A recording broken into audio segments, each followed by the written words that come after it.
So today I'm going to groom a young doeling. She is a 4-month-old. I'm not going to go into extreme details like I did on my previous video of the breeding stock doe, but I'm going to explain to you all what I do differently. And then I'm going to do a close-up and show you guys how I blend. Blend in the neck to the shoulder line. I'm going to show a close-up on how I do the sculpting on their butt and on the tail, and kind of go over that a little bit with you guys. So hopefully that'll help you all out, so you don't feel so intimidated to start grooming your young doelings for show season. It's not a whole lot different than the bigger does. The only thing I do different is sometimes I go a little shorter on the necks. But other than that, their hair is just a lot more fun to work with because it's young and new and hardly ever been touched. So, but I will go over the blending techniques with you guys and kind of show you all how I do that. Okay, so today, you all may not be able to see me as much because I'm trying to focus and get a little bit closer in on the goat, so that way you can kind of see what I'm doing. So on the younger does, I like to take, a lot of times I'll take a quarter, and then kind of like I did on the older breeding doe, is I take a half all around her chest and up behind, above her shoulders here and behind her withers. I'll take all of that to a quarter, and then I'll take an eighth up around here by her face, her ears, and underneath of her horns. And then I'll take an eighth down here in between her chest floor and in between her forearms there. So that's kind of the main difference that I do on them.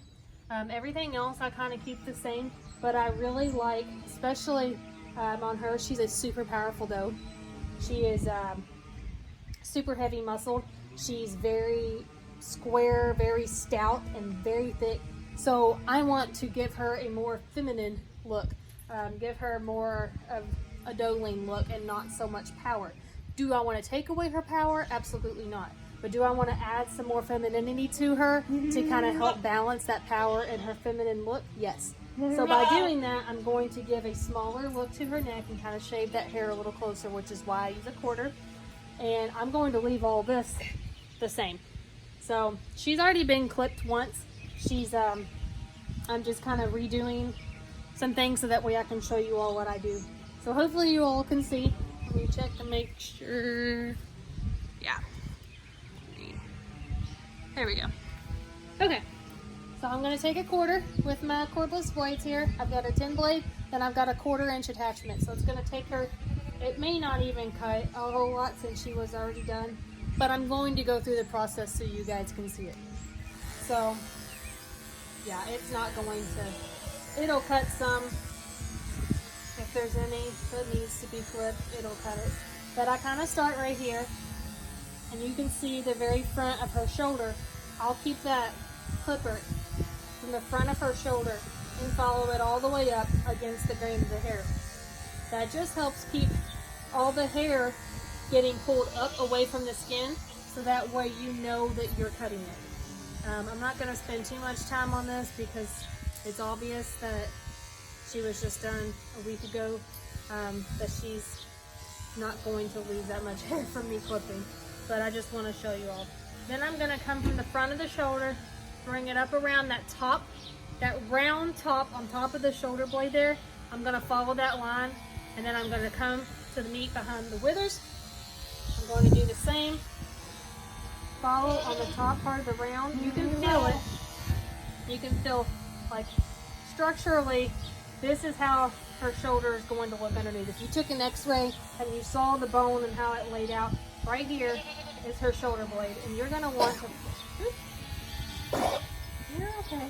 You're going to want to follow the top of that right there, and then come around to the withers. And you're going to want to start right here where the two meet, about, I don't know, 2.5, almost 3 inches back. I'm going to take that hair, and then I'm going to go this way instead. And then you're just going to keep going all the way up and all the way around. Like I said, she's already been clipped, so there's nothing coming off. So then, on the younger does, I do like to take some off on their top. I don't like to take a whole lot. So I'm going to start with a 3/4 inch and put that over the 10 blade there.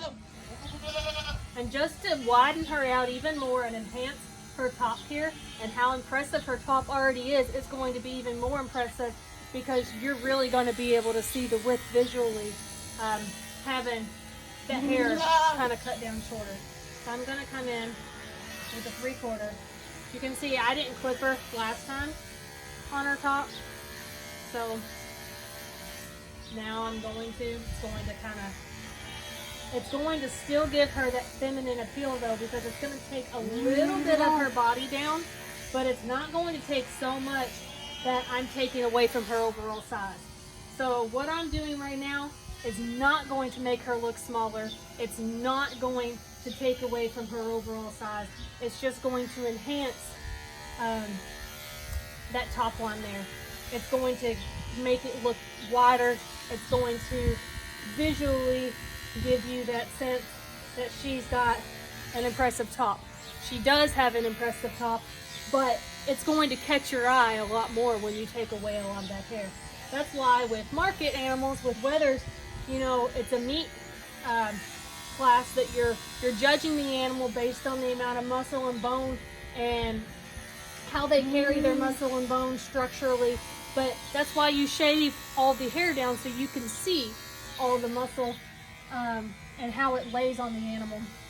So that's kind of what this is doing here. I go a little bit back behind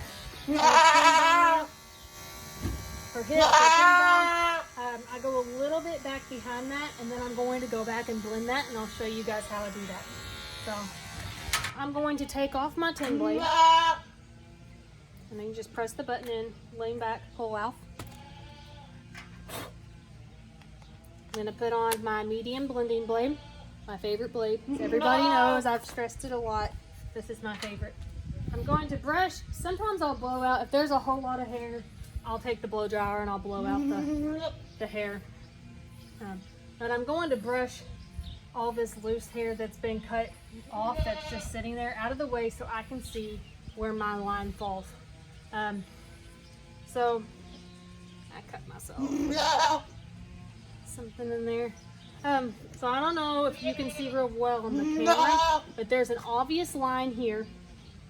There's an obvious line right here where I've taken the top line down shorter. I'm going to blend that using the medium blending blade. Let's see. Got most of that. So when I'm doing that, you're okay. I'm going to take this and I'm going to go backwards with it. So instead of going up against the hair like we did with the attachments, I'm going to take this and I'm going to lay it on the, even where the blade is. Here's her neck and her shoulder. I'm going to lay it even and I'm just going to go down. Now you see, I can do this to my skin and it's not cutting me. This blade is very sharp, but it's only going to be sharp to the hair that gets in between those two bristles, or two teeth, the teeth on the blade, but it's not going to cut her skin. So this is a very safe blade. Don't be intimidated by the look of how scary the teeth look on it, but definitely know that this is a super awesome blade at blending. So I'm just going to take and I'm going to follow. So here's the line from where I didn't clip. Here's the line from her shoulder. I'm going to take that blade and I'm going to put half of it on one side of the line and half of it on the other. And I'm just going to follow with the grain of the hair. I'm going to keep it slightly turned up. So I'm going to start flat and slightly turn up as I go down. So it's kind of like painting.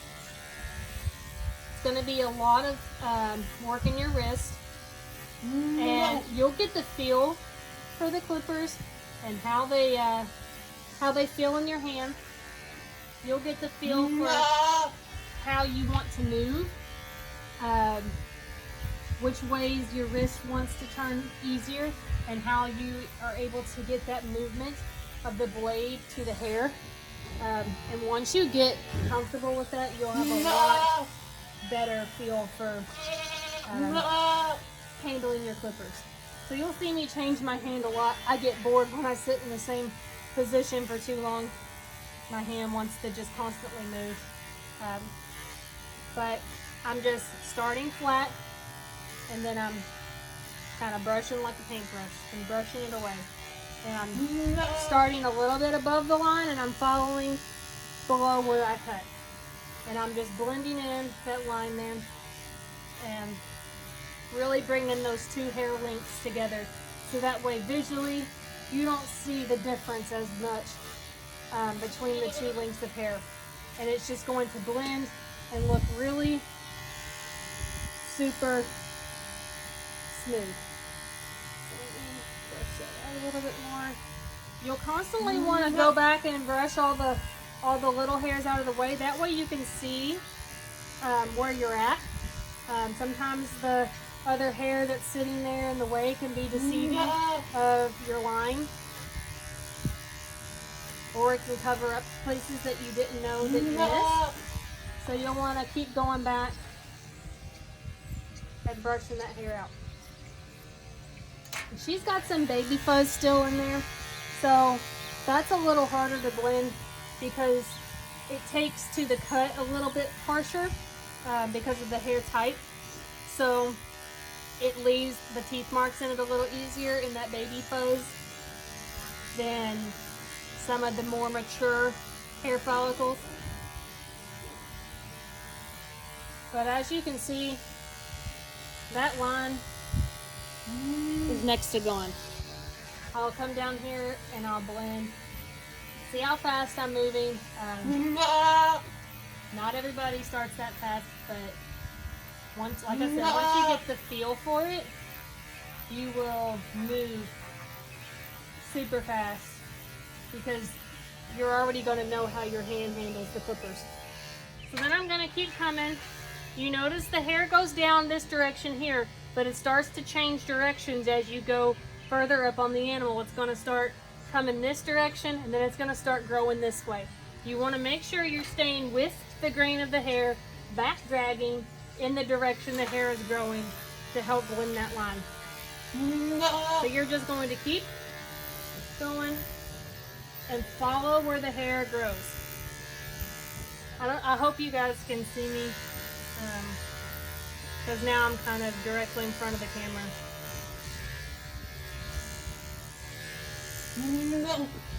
This hair is a lot easier to come behind and blend because it's super soft than this part on her neck. It's easier to blend white hair than colored hair because there's not a color difference usually. I'm gonna step in front.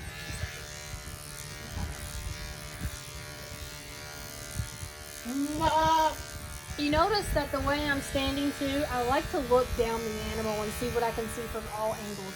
I like to look back at over top of her and look down. I like to look from the side. I like to step back from this direction and see what I notice. I like to be able to look from all angles and see what that line looks like from all angles, because it may look like it's blended from here, but you go in the front and you've got a line right here that you can't see from this side. So I just go and I'll follow this all the way down until I get the look that I want. Sometimes you have to work at it for a little bit. Because this blade is not an aggressive cutting blade and it doesn't take a lot of hair off at a time, you have to go and do several strokes several times for several minutes, and that's okay. That doesn't mean that you're not getting anywhere. It just means that a little bit goes a long ways.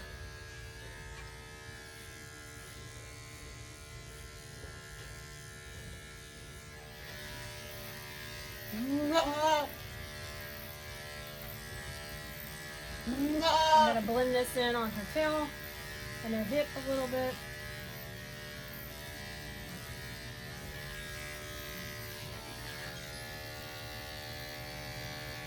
Let me zoom in a little bit more so that way you can see a little closer. Oops. Kind of the line.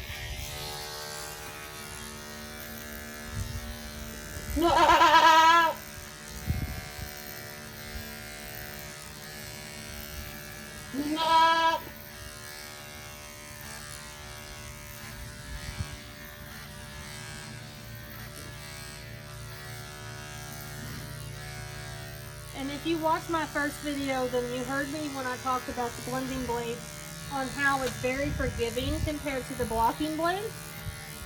As you can see, the reason it's so forgiving is because when you're using it in this motion, you're not taking a whole lot off.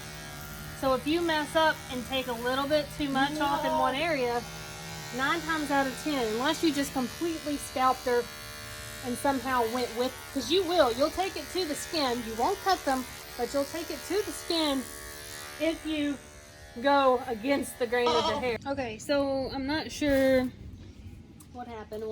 My phone died, but I just kept on talking and I missed a lot of that video where you guys could actually see that, but I know you guys got to see at least the beginning part of me blending the shoulder in there and then some of this top line. It's very blended. You can't see the line at all. I'm just gonna touch up a few more spots right here. But at the end where I was talking, where you probably lost me, was practice makes perfect. I don't want anybody to feel intimidated by how easy I might make this look for some. It's a lot easier than what you think it is, but it definitely takes practice to get where I'm at and to where some of these other extraordinary fitters are. There's some really super talented people out there with clippers in their hands, and it is kind of an art. But for the most part, if you practice, almost anybody can do this. So don't feel intimidated. Don't feel like after watching some of these people walk into the ring with animals that are just like picture perfect, don't think that you can't do it, because you can. It is very achievable. You just have to put your mind to it. You got to get some of those does or bucks out that you may not be walking in with a show ring into the show ring right away with, but they've got a lot of hair that you can play with to practice. Right now, during all this quarantine stuff and the COVID-19, there is so much time, extra time that people might have now that you don't have when you go back to work. For those who, like myself, are laid off at the moment, that you can go back and get a goat out, put them on the stand, wash them, dry them, and get the clipping. Because if you want to get, just like anywhere in life, if you want to get to the top with anything you do, you're going to want to practice. That's just part of it. Alright, so now I'm going to move this down a little bit so you can see. I'm going to go in and I'm going to, like I said, she's already been clipped, but I'm going to go kind of blend some of this. So on the tail, don't take a super blocking or blocking blade to the tail, because you will cut the skin. I'm still using this medium blending blade. I'm not going to take all this hair off, but I am going to thin it out some and make it kind of look a little bit more uniform. I'm going backwards now, back dragging, kind of blending some of the top lines from before. On her previous clip job, she wasn't in the best mood, so she moved a whole lot that day. Come here, girl. Sometimes for the ones that are really unruly, having a second person out here helps, because you've got somebody to help kind of keep them on this side and keep pushing them and adding pressure, so that way they're not going away. And the more steel they are and better behaved they are, the better your line's going to look on them. I know you don't like your tail being messed with. Okay, so had this been a blocking blade, you can cut the skin on their tail super easy. They've got super sensitive skin right here. Very easy to cut. A lot of little nerve endings in their tail. So you want to be very careful. I know, girl. But you're just wanting to create, you don't want to go too high up on the side of the tail. And if you accidentally do, with the blending blade, you can always blend that out. Another reason why I love this blade. Super forgivable.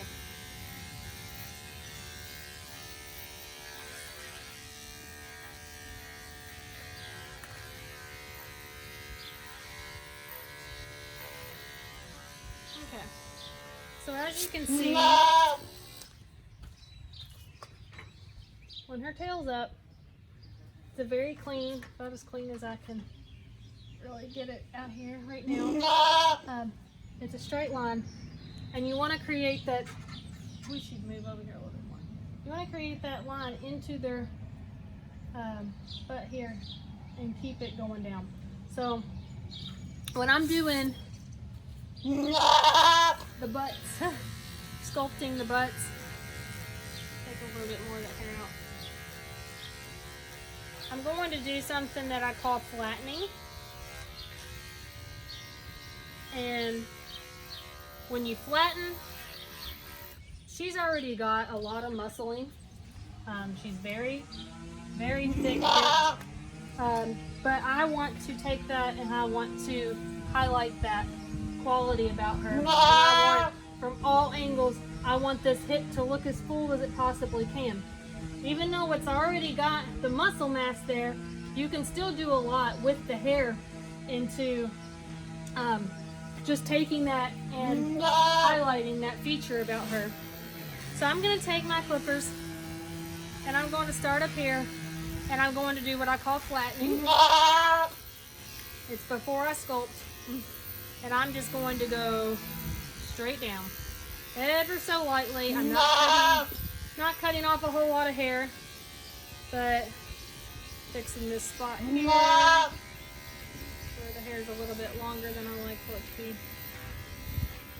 And I'm just taking this and flattening it. I'm not taking away from the roundness. She's still just as round right there. But when you come around from the back, when you flatten it and it's not so pointed with all that hair, then and you flatten it, it's going to widen that her hips. And so when you come from the back, it's really going to be, she's going to look blown apart. She's really got a ton of muscle already, but she really needed a lot of hair taken off because I didn't want it to look like it was all hair before the judge puts his hands on her. When he puts his hands on her, he can feel what he feels, but you still don't want it to look from a distance, and you don't want that judge to automatically think, oh, that goat's all fluff, it's all hair. So I'm just going to look from the side, look from all angles. I'm going to continue to flatten this piece right here. I like the way it looks on that side. Now I'm going to start sculpting right into this hawk a little bit. You'll see some animals that's never been clipped, how they have a bunch of long hair right here. And if you leave all that hair, it's actually going to make them look, you know, you might think that, well, more hair gives them more bone, and, you know, makes them look like they've got a bigger hawk on them and a bigger stifle there, and that's not necessarily true. Sometimes less is best. So you want to take that out because actually when you're looking at it from a side profile and you've got a lot of hair right here, and then you've got what hair or however big their butts might be, when you've got all that,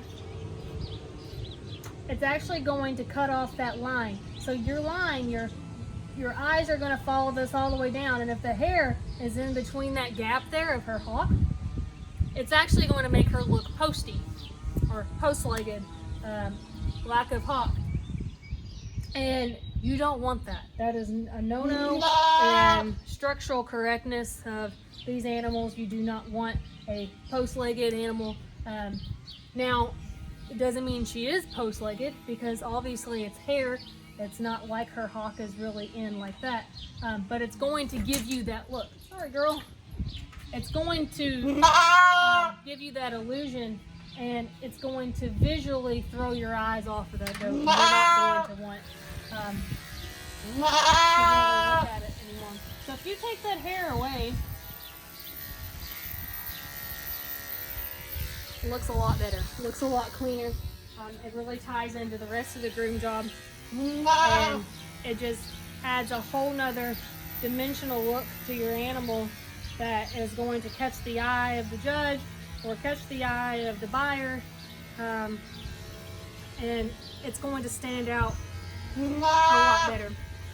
So I'm gonna keep doing that same technique, flattening over here, widening his butt out a little bit more. I'm going to continue, kind of notch in there.